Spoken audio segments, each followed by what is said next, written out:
Hey, what's going on, guys? It's Kyle here.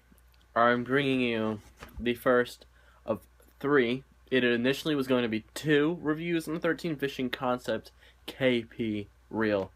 I'm going to do a proper unboxing of the 13 Fishing Concept KP.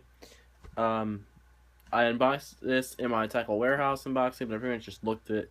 Initial thoughts. I've had a couple days to look at it. I haven't got to try it out because there has been a snowstorm that has decided to arrive now, so I haven't got a chance to tie it on and try it out. But part of the reason why I'm making this video is because I have a slight predicament. I'm going to bring out the two potential line candidates I was going to put on here. I was going to put on 10-pound fluorocarbon or 50-pound braid. What I want to put on this reel is a 50-pound braid, but hold on. We'll get into this in a minute. Let me just unbox the 13 Fishing Concept KP real quick. Again, I'm struggling to figure out the mechanics behind opening this box. I got it now. There's a little card in here. It's pretty much just the manual that every reel comes with. You need to know, how to put it together, where the spool goes apart. It's pretty much just the parts of the reel and everything right there. Make sure you can see that. The foam insert. I don't really know why you'd want to see this. The box. This is what the inside of the box looks like. Alright, now we got, let me just put this over here. Didn't lose any of it. We got the 13 Fishing Concept KP reel. I got it in 7:3 to 1 gear ratio, and it retails for $480. Now, let's take a look at it.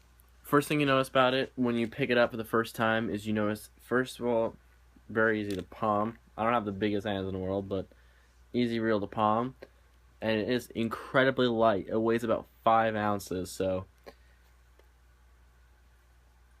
it's a really light reel. Makes you think that you could use it for just finesse, but it is much more than just a finesse reel. I promise you that. Full magnesium. Everything in this reel is metal. There's no plastic in this reel whatsoever, which is the reason why this thing is so pricey. Got this nice knob here. The knob clicks. I don't know if you hear it. Clicks. Star drive also clicks. That one I know you definitely can hear. It's a very smooth reel. You're gonna see it is very high gear ratio, 7:3 to 1. I actually didn't think it was gonna be that high, but it is. Alright, so first thing you want to look at is the braking system. It's actually right here, the braking system. There's this little thing right here, a little switch. You just flip this switch. Well, let me do it with my angle. Can I actually get a little stuck? There you go. Take this, there's a little hole right here. This thing's perfectly designed. And you just open it up, and inside is the braking system. Oops. Okay, I popped the thing out. Brake system's right here. I keep in mind preset right now at 2, but obviously conditions depend on what you want here. Also, with this reel being trick shot compatible, I'll also show you how to just take out the spool real quick. It's very simple. Pretty much you just click this down and pull this out. There's the spool. Very lightweight designed spool. You can see in here it's very clean right now. Obviously it needs to be cleaned out when it starts to be used. Sometimes I like to just lubricate these up even when I get them for the first time, just to make sure they're nice and smooth. I'll put the spool back in here. Let me put this back on here.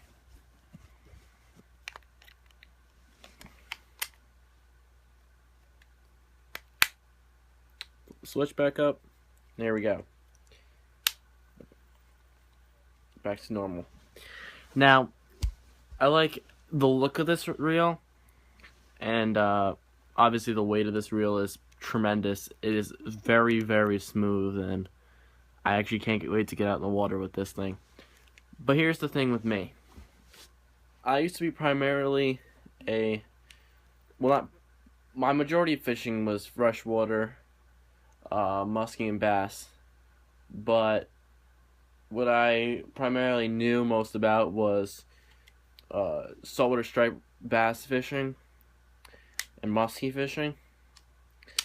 And obviously, I'll show you right now. This is my striper reel and my musky reel. Just give me about 1 second to find this reel. I should have had this out before the video started, but I know it's on the floor right around. Oh, it's right here. Okay, I'm sorry. Sorry about that. I'll show you what I'm used to rolling with. This is a Shimano Calcutta 400B, I think. Yeah, 400B.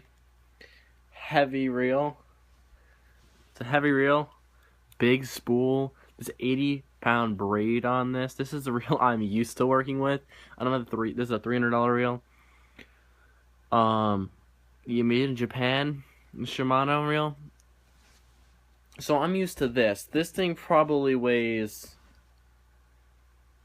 3, 4, 5 times. This probably weighs like close. I have no idea how much this weighs, but I'm just telling you, it feels, holding these up to each other, this feels about 4 times heavier than this reel.